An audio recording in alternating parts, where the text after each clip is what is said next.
Masa dia telepon lagi di depan tim saya di Medan ini baru 20 menit. Artis itu ngomong, maksud dia itu gini, Bang, udah lama tunggu aja dewasa si Loli, kan mereka udah cocokkan aja nikahkan aja sampai dewasa gitu. Artisnya itu, Siapa artisnya? Nggak boleh karena dia minta di Lu juga Rasman, kadang-kadang juga suka aneh, ya. Gak pernah fokus sama persoalan yang sedang buat jalani ini. Gak pernah fokus, selalu melenceng kemana-mana. Ini gue nggak tahu ya. Dasar apa tuh sampai ngambil kayak ini tuh gue nggak tahu. Cuma gue mah positive thinking aja. Mungkin karena lu udah nggak ada pekerjaan, biar udah masuk ke media lagi. It's okay, it's fine, ya. Tapi jangan salah ya Rasman ya. Ini kasus bukan cuma ini tuh bukan sekedar kasus cinta-cintaan, ngerti nggak? Tahu. Iya. Terus ngapain lu bilang gini? Backingannya nih kita siapa? Gak perlu pakai backingan ngelawan lu, Rasman. Gini, aku nggak bilang, aku kan disampaikan orang ke saya. Itu titik lu kan jelas itu backingannya. Iya, dengarin kamu ngomong terus, aku ngomong dong. Aku layanin kamu loh, Di sekarang gue yang ngerotot dong. Bentar dulu abang biar Nikita dulu gantinya. Ya udah, silakan. Nah, ini kemarin ngerotot pakai bikin di feednya. Siapa backingannya? Gak perlu, gue gak perlu pakai backingan. Gak perlu. Oke, sekarang gini. Awal udah dikasih tahu makanya. Nikita, sekarang dengerin dulu. Sekarang Fadel jatuh cinta dengan Loli jatuh cinta dengan Fadel. Ini kita apain? Kita mau gimana ini orang? Jadi tolak bang, jangan nggak ada cerita itu mereka berhubungan. Kalau lelaki yang baik itu tidak merusak anak perempuan orang itu bang. Ini kita ngomong substansi ya bang. Kalau kita berdua kan urutan kita berdua. Iya. Sekarang gini, kalau memang begitu, mari kita bersepakat. Nikita fokus pada pembuktian apa yang dilaporkan oleh Nikita di Polres Jakarta Selatan. Saya fokus pembelaan kami terhadap Fadel. Sekarang kita deal ya Nik ya. Deal ya, di situ kita fokus.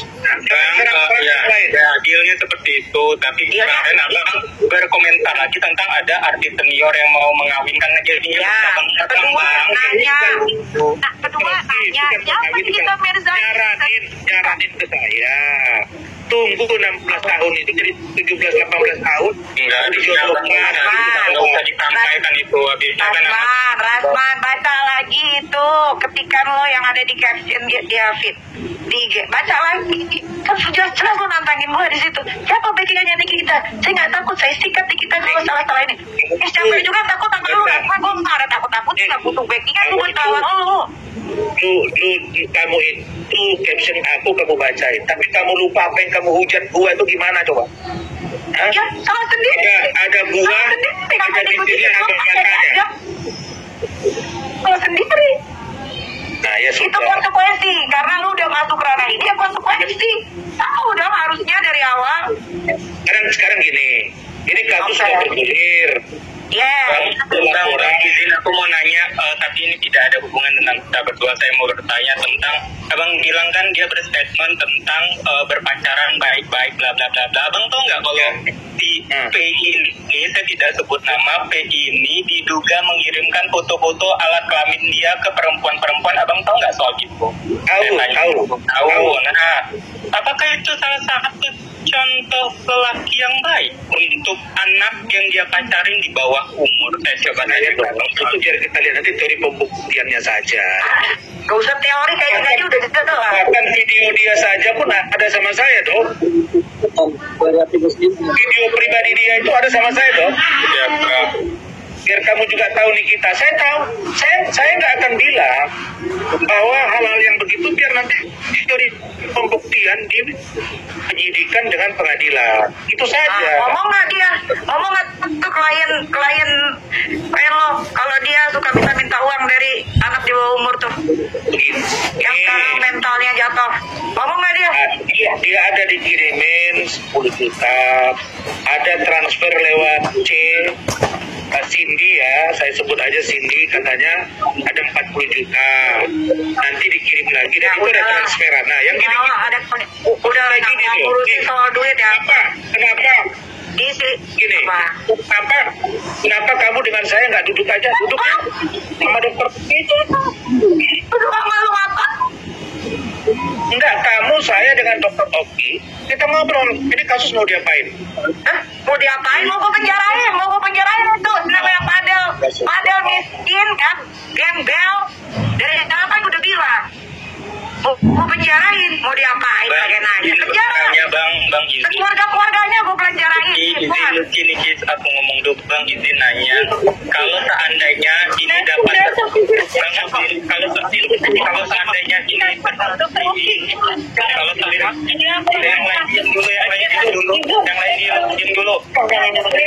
yang lain dulu, yang lain, tolong yang lain jangan berisik dulu deh, biar kita dengar dokter Rocky bicara ini.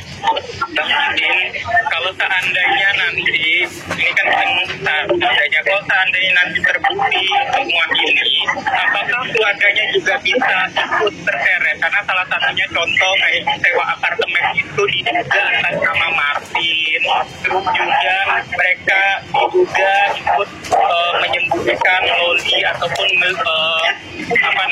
ikut Loli bersembunyi di mana diduga ya Bang ya, seperti itu. Coba Abang berikan statement sesuai kapasitas Abang sebagai kuasa. Terima kasih.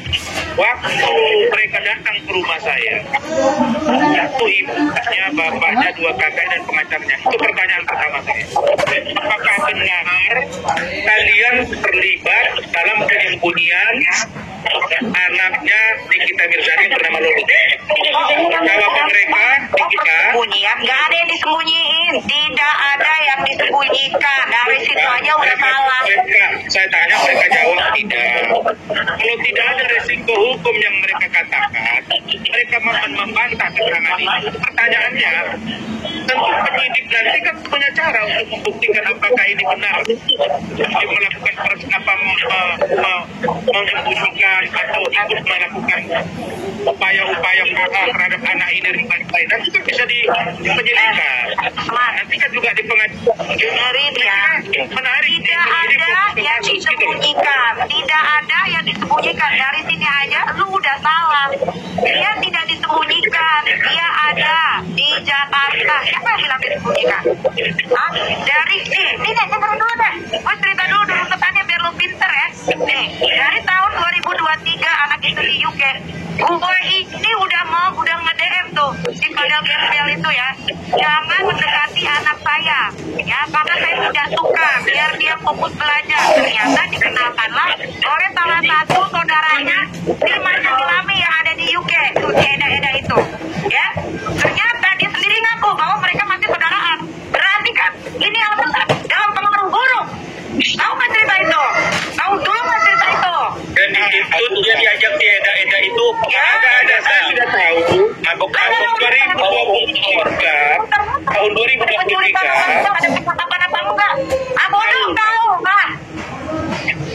tahun 2023 saya sudah diperlihatkan chattingan antara Nikita Mirzani dengan Padel. Itu ada, saya lihat dokter. Ya kan? Kan udah tahu dong harusnya dia berbuat apa, udah tahu jelek, gembel, miskin, jorok, bau. Apa yang deket-deketin anak yang lagi menimpa ilmu di sekolah di Orang gitu, harusnya jangan emang gitu. iya, emang jorok, emang bau, emang lu gak cium baunya deket-deketan sama dia. Abang gak usah ladenin nih, kita lagi marahnya seorang ibu ini. Abang lanjutkan. Orang udah jelas-jelas kasusnya, ngapain ngomong betulkah ada penculikan, betulkah ada penyekapan, betulkah ada ini. Gua aja tahu dia tinggal di situ, dan gua shock ternyata dia tinggal di situ, dia yang bayar tapi atas nama si Martin tuh, Martin Gembel Bajideh. Ya udah, sekarang kita poin saja, kita fokus ke kasus. Nah sekarang Kalau kami fokus ke kasus, ngapain lu bikin video begitu? Lu taruh di IG lu, pakai nama backingan gue siapa? Gue bisa mencari satu keluarga, memang gue bisa.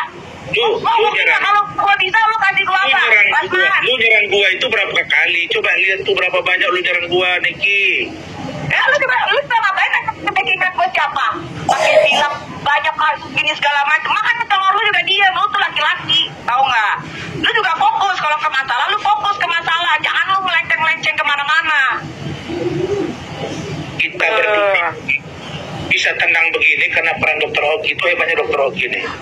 Lu masuk ke Makanya dia urusannya apa? Ikut-ikut masalah gua kemarin. Sekarang lu bilang begitu. Emang dasar lu aneh juga lu ya. Gue bilang lagi, bos gua Dr. Oki. Nah, meeting gua, wah ini keren. Emang bos gua dia. Dulu kan juga lu mantan bosnya dia kan. Yang ngasih duit lu siapa? Oh, Dr. Oki kan. Ayo balik lagi ke fokus. Lanjut ada yang Jadi gini aja. Jadi apa bang? sekarang kalau menurut saya kami akan fokus ke surat panggilan. Bagus. Adapun Panggilannya datang tuh. yang dituduhkan kepada Fadel itu dua. Satu, dugaan melakukan kekerasan seksual. Yang kedua, kekerasan seksual terhadap anak di bawah umur. Yang kedua, melakukan dan atau menyuruh aborsi.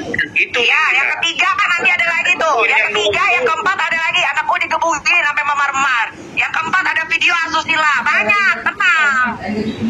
Ya, tapi saya lihat di laporan polisi itu nggak masuk yang itu. Ya santai, satu-satu dong. Lagi kalau lawyernya lu kagak bakalan juga gimana-gimana. Tenang. Satu dulu aja, udah itu aja dulu. Jadi wartawan jadi banyak yang mana nih? Jadi yang Abang, menurut saya kan nama abang sudah mulai baik lagi. ya. Yang menurut saya tadi ini yang sangat parah sekali ya menurut saya ya, karena ini berlapis-lapis dan ini kasus anak di bawah umur, kasus yang tragis sekali menurut saya. Selagi bisa abang menyelamatkan diri abang, selamatkan diri abang daripada abang yang dihujat orang karena mendukung tindakan yang sangat tragis ini sih bang, menurut saya ya bang. Jadi begini dok, saya jawab ya. Nah, pertama, saya kalau meninggalkan dia dalam posisi begini, itu sangat tidak elok. Tetapi saya boleh mencatat ini. Saya hanya akan concern pada pembelaan hukum yang hak-hak dia sebagai seorang terlapor. Kalau dia menjadi terlapor, hak-hak dia menjadi seorang tersangka. Kalau dia tersangka, hak-hak dia sebagai seorang terdakwa. Kalau dia menjadi terdakwa. Tapi juga hak dia, kalau seandainya ternyata laporan Nikita ini tidak dapat dibuktikan, maka bisa jadi anaknya mengambil langkah hukum. Itu hak dia. Jadi kenapa tidak akan mengerjakan itu? Nah, Saya akan membahayakan sampai ke ngomongnya kayak gini bener ngomong kayak gini. Tapi bener. Jadi kemarin mana aja lo? Ini bener kalau kayak gini. Kalau tidak terbukti, semuanya gue kenain termasuk lu Rahman. Ini Visum itu udah ada di tangan gua. WhatsApp handphonenya dia sudah dibuka. Siap-siap aja. Gak ada salahnya kok lawyer ngebantuin orang bersalah. Memang lawyer itu ngebantuin orang bersalah dan orang yang benar. Benar itu. Kalau lu juga awalnya ngomongnya nggak melenceng kemana-mana, kagak bakal lu dibully. Izin, Bang, abang kan taunya kan USG pada saat 14 September yang notabene diduga memang pada saat 14 September itu si L itu tidak dalam keadaan hamil. Tapi apakah klien abang menceritakan tentang hasil pemeriksaan dalam organ kewanitaan korban yang terjadi di kasus ini? Kalau seandainya dia tidak menceritakan itu ke abang, ini fatal loh bang. Hasil visum itu sudah dipegang loh oleh sama pihak pelapor sekarang bang, kayak gini. Ya itu yang saya pengen sampaikan ke abang. Lagian lucu. Yang dipermasalahkan itu kan benar, bulan Juni ya. dan Juli. Kenapa USG-nya bulan September? Katanya punya anak dokter. Bang, izin saya jelaskan. Kan kita bukan pembuktian loli DLL ini sedang hamil. Yang kita buktikan itu pada saat itu ataupun melakukan tindakan yang kita duga ada penghilangan janin. Jadi kalau seandainya ketika abang waktu konferensi pers menunjukkan USG pada tanggal 14 September itu tidak ada hubungannya, buat apa? Karena tidak ada di substansinya, kecuali kalau seandainya kasusnya nih kita bilang anak saya hamil sekarang. Nah, kalau kita tunjukkan, ya memang ini tidak ada. Yang kita bahas pada saat itu adalah tindakan pembuangan janinnya, ada tindakan asustilanya. Jadi buat apa USG tentang hamil pada saat 14 September, ngerti kan Bang, kayak gitu. Nah itu yang kami persesalkan, seakan-akan abang dibodohin klien abang kayak gitu. Harusnya kan abang ini mana yang kamu harus buktikannya, waktu yang diduganya di bulan berapa itu mana, kalau seandainya di bulan itu kamu tidak hamil ataupun mana visumnya itu Bang beda dengan USG kehamilan ya Bang, tapi organ dalam abang, itu yang harus digarisbawahi, organ dalam bukan kehamilan Bang gitu. Terima kasih ya Bang. Paham, Dok, begini. Saya kan diskusi juga dengan anak ya, dengan teman-teman. Nah, yang saya mau katakan itu adalah bahwa pengakuan Fadel kepada kami dan keluarganya, dia sama sekali tidak pernah melakukan hubungan badan. Itu yang saya katakan Bang, hati-hati dengan pengakuan klien